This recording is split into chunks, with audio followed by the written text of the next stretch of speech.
E aí, meus amigos, beleza? Bem-vindo de volta, meu nome é Herb e como combinado, hoje nós vamos conhecer esse livro aqui, ó. Mais Esperto que o Diabo, de Napoleon Hill. Vamos ver como é que tá a lista aqui da revista Veja, a lista dos livros mais vendidos no Brasil. Tá datado aqui como 18/8, mas esse vídeo foi feito bem antes, é porque ele dá mais ou menos uma semana de previsão do ranking desses livros. Mas geralmente, bem antes dessa data, a posição pode mudar. Primeiro tá esse livro, Mais Esperto que o Diabo. Em segundo tá Do Mil ao Milhão, do Thiago Nigro, que é esse aqui. Já comecei, muito bom, tô gostando demais. Em terceiro, O Homem Mais Rico da Babilônia. Em quarto, O Poder do Hábito. Em quinto, tá uma novidade, entrou nessa lista essa semana, que é O Que o Ensino Não Te Ensina, de Breno Perucho. Em sexto, Pai Rico, Pai Pobre para Jovens, da Napoleon Hill, quer dizer, do Robert Kiyosaki. Inclusive, eu tô doido para que chegue a vez dele, porque eu quero apresentar a vocês outro livro dele também, que é muito bom. Eu vou fazer uma casadinha na vez dele. Em sétimo, Os Segredos da Mente Milionária. O outro do Napoleon Hill está em 12º, que é Quem Pensa Enriquece. Eu também já tenho, e já chega a vez dele, eu ainda não li, vamos conhecer juntos. Infelizmente, o site da revista Veja parece estar com problema e não está mostrando a lista de ficção. Eu espero que eles não tenham cancelado essa lista, né? Porque eu quero me comprometer com vocês a ler as duas listas, de autoajuda, esoterismo e a de ficção. Eu pretendo ler essas duas listas de top 20. Mas não tem problema não, vamos ao livro, né? Esse livro foi escrito em 1938, mas levou mais de 70 anos para ser publicado, devido à sua forma como ele abordou o tema, sendo bastante controverso, insinuando ter entrevistado o próprio diabo. Isso causou muita resistência por parte da família, dos amigos, dos conselheiros e da igreja. Isso mesmo, imagine como deve ter sido na década de 30 e 40, os irmãozinhos tendo lido esse livro, deve ter colocado muito gosto ruim no trabalho do cara. Mas segundo Napoleon Hill, se você quiser levar para o sentido literal ou figurado, não importa. Esse livro se aplica bem nas duas formas de pensar. Mas ele deixa claro também que esse material é resultado de uma pesquisa iniciada em 1908. Ele entrevistou mais de 25 mil homens e mulheres que não obtiveram sucesso na vida, pessoas fracassadas, e entrevistou os 500 que foram bem-sucedidos. Daí ele tirou as principais causas do fracasso e do sucesso, e que milhões de pessoas não tinham a menor concepção do que seriam, e nem as escolas nem faculdades ensinavam. Até hoje, não ensinam. Segundo o autor, o sucesso é uma força intangível da natureza que o homem desconhece e ele chama de outro eu. Isso porque nós somos os mestres do nosso destino e capitães da alma. Não adianta culpar o outro por seus resultados. E esse outro eu surge depois que ele sofre pra caramba, depois que sai da sua zona de conforto, simplesmente por ser forçado a pensar, e se pensar com exatidão, verá que suas dificuldades, sejam elas quais forem, é apenas um sinal para elaborar um outro plano.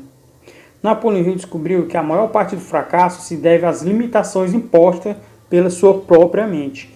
Se ousar caminhar um pouco mais, tentando vencer as dificuldades, descobrirá seus próprios erros e formas de contorná-los. Ele mesmo teve essa experiência, quando se viu no fundo do poço, lascado, na véspera do Natal de 1923, com seus 3 filhos e sem dinheiro para suprir suas necessidades pessoais.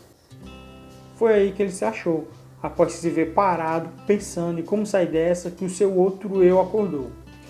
Voltou aos negócios, administrando uma faculdade de negócios e ministrando palestras sobre a filosofia do sucesso pessoal. Mas mesmo assim, ainda não se sentia realizado. Continuava a enfrentar grandes dificuldades como a depressão e o medo, e somente depois de muita reflexão, deixou que seu outro eu tomasse a frente da sua vida, e seu primeiro feito foi juntar os dados da sua pesquisa e suas próprias conclusões e transformá-las em um manuscrito. E um dos manuscritos é esse. Napoleon Hill conclui então que o homem tem dentro de si duas entidades. Uma é motivada e responde pelo impulso do medo, e a outra é motivada e responde ao impulso da fé. E essa entidade é que é chamada de outro eu, e ela não conhece limitações, não tem medos e não conhece a palavra impossível. Mas entenda, ela não faz nenhum milagre nem trabalha em oposição às leis da natureza. Ela apenas o guia por meio de impulsos de pensamentos que cruzarão por sua mente e o ajudarão a realizar todos os seus planos e objetivos. Tenha fixo em sua mente que ela não fará o trabalho por você. Ele somente o guiará inteligentemente no caminho para a conquista. Além disso, o outro eu sempre encontra a solução para cada problema legítimo. Não importa o quão difícil o problema pareça ser, ele sempre terá fé, pois a fé é o início de toda grande realização. E para cada experiência de derrota temporária, para cada fracasso, cada forma de adversidade, existe uma semente de benefício equivalente. E para essa regra não há exceções. A exemplo de Thomas Edison, um dos entrevistados por Napoleão Hill, que se deparou com um fracasso temporário mais de 10.000 vezes, até descobrir o segredo da natureza e criar a lâmpada incandescente. Imagine os benefícios que sua descoberta proporcionou para a humanidade. Esse benefício é equivalente ao seu fracasso temporário. Se ele tivesse desistido antes, teria o benefício, mas é claro, não são como os benefícios que temos hoje, que é o resultado de 10.000 fracassos. Napoleão Hill ouviu da boca do próprio Thomas Edison: eu consegui porque estava íntimo do meu outro eu, que não me deixava desistir. E como deixar o outro eu agir em sua vida? O autor explica assim: o universo é regido por uma energia, uma força ou uma inteligência que permeia cada átomo da matéria e faz parte de cada unidade de energia perceptível pelo homem. E converte os ramos em árvores, faz com que a água escorra dos montes em resposta à lei da gravidade, faz a noite após o dia, faz o inverno após o verão, cada uma tendo seu próprio lugar e funcionando de forma harmoniosa. Essa é a inteligência que ajuda a transformar os desejos em formas concretas e materiais. Em alguns momentos, o autor chama essa energia de força de Deus, força da natureza, força de energia universal e até lei da compensação, mas na maioria das vezes o chama de inteligência infinita. Isso deixa claro que, independente de sua religião, culto ou filosofia, você está submetido a uma força oculta que transforma em influência positiva ou negativa.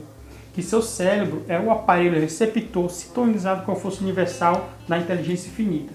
Isso para transformar seus desejos no equivalente físico. Infelizmente, 98% das pessoas do mundo são dominadas pelas forças negativas. Elas são atingidas pelos 6 medos mais efetivos que acabam tornando os pensamentos dominantes. São eles: o medo da pobreza, o medo da crítica, da perda da saúde, da perda do amor, da velhice e o medo da morte. E através dos exemplos ensinados errados que as pessoas ficam alienadas por esses medos. Esses ensinamentos equivocados partem das escolas, onde tiram o poder das crianças de pensarem por si mesmas, onde são ensinadas a não desenvolver e usar suas próprias mentes, mas sim a adotar o pensamento de outros. São raros os casos em que as crianças, contando somente com a sua força de vontade, conseguem manter seu próprio modo de pensar. O outro modo equivocado de ensino parte do conjunto pais, professores e líderes religiosos. Isso mesmo. Os pais fazem com que acreditem neles em tudo a respeito da política, da religião, dos casamentos e vários outros assuntos, sendo que eles mesmos já estão alienados.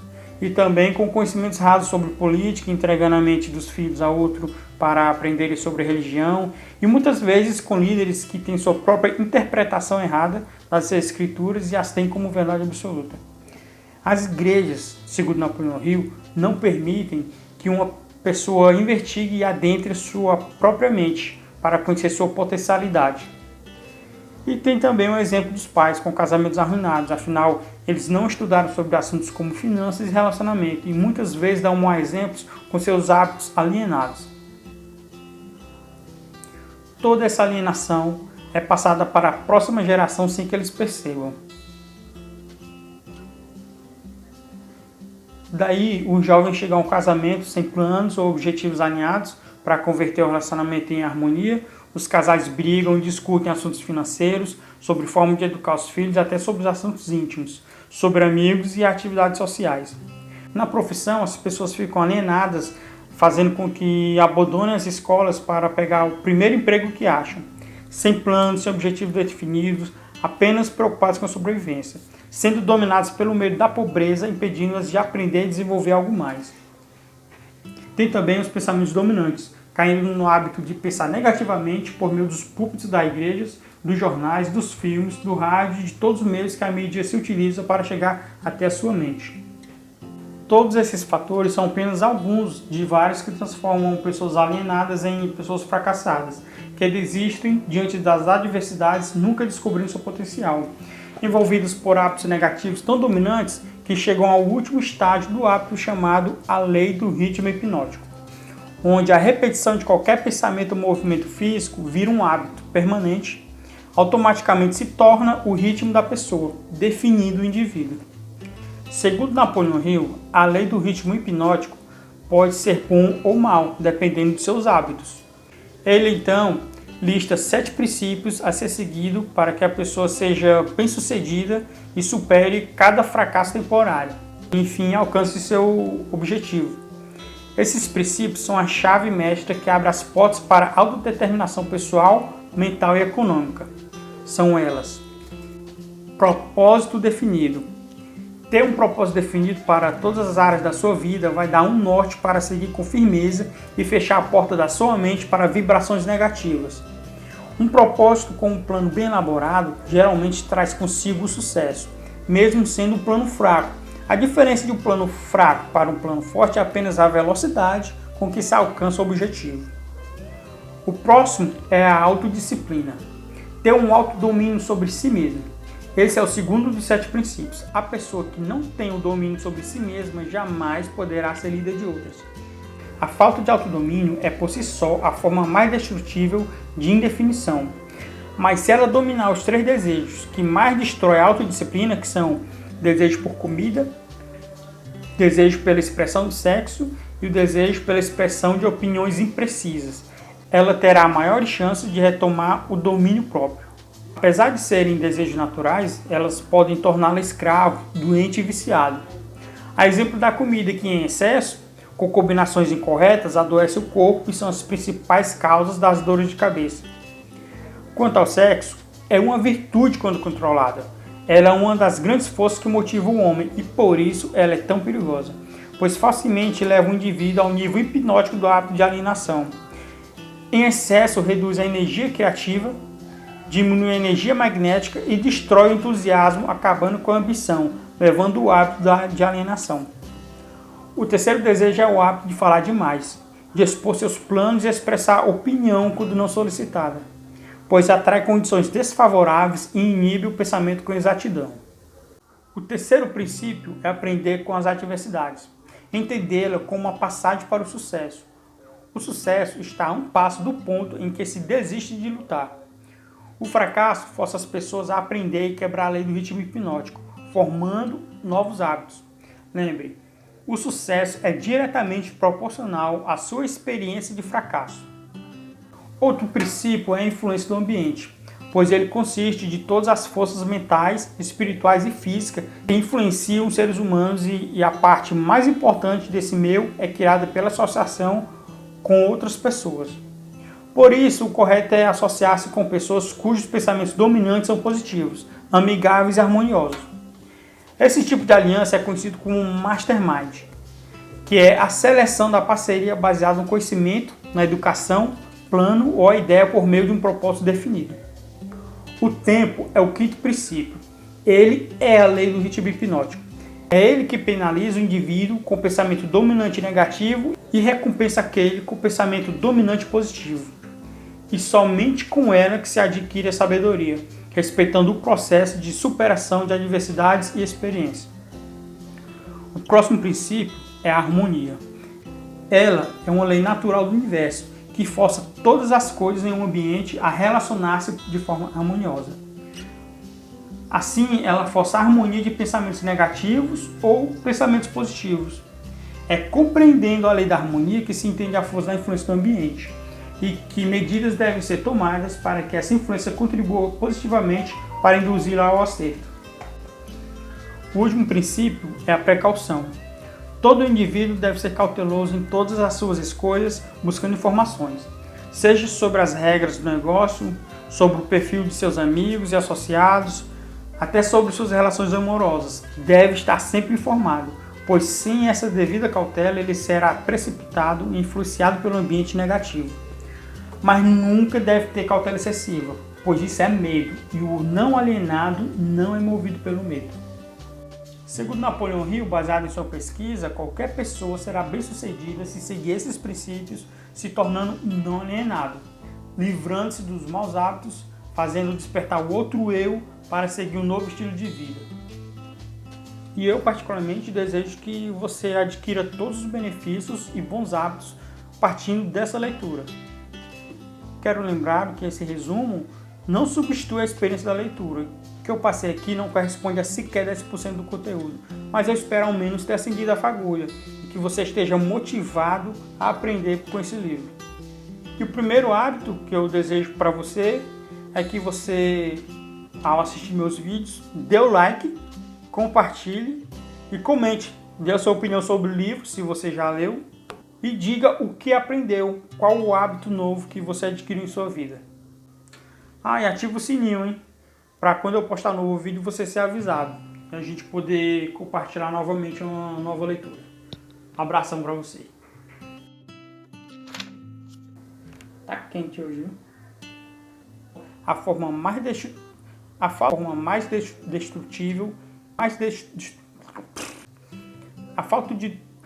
mais destrutível. Procura o número da vez aí para que eu vou ligar e reclamar. Logo hoje eles fazem isso comigo, mano. Tá isso aí. Ó, paia.